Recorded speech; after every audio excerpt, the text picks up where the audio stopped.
Investing in debt funds is a way to generate stable income and preserve capital.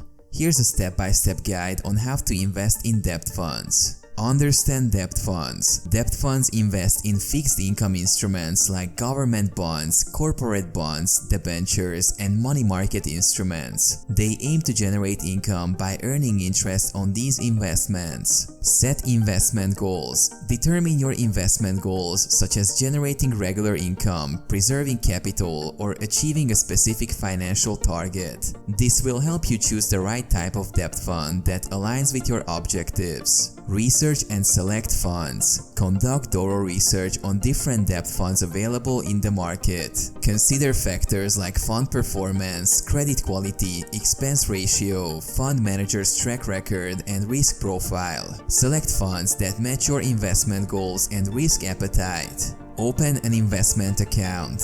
To invest in debt funds, you will need to open an investment account with a fund house or a reputable online platform.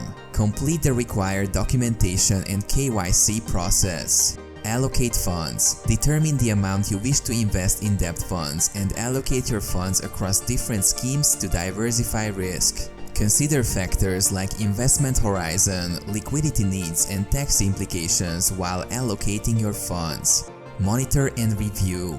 Regularly monitor the performance of your debt funds and review your investment strategy. Keep track of changes in interest rates, credit quality, and market conditions that may impact your investments. Rebalance if needed. Over time, the allocation of your portfolio may deviate from your desired asset allocation. If needed, rebalance your portfolio by adjusting your investments in debt funds to maintain your desired risk and return profile. Remember, investing in debt funds involves risk, including interest rate risk, credit risk, and liquidity risk. It's important to carefully assess your risk tolerance and conduct thorough research before investing.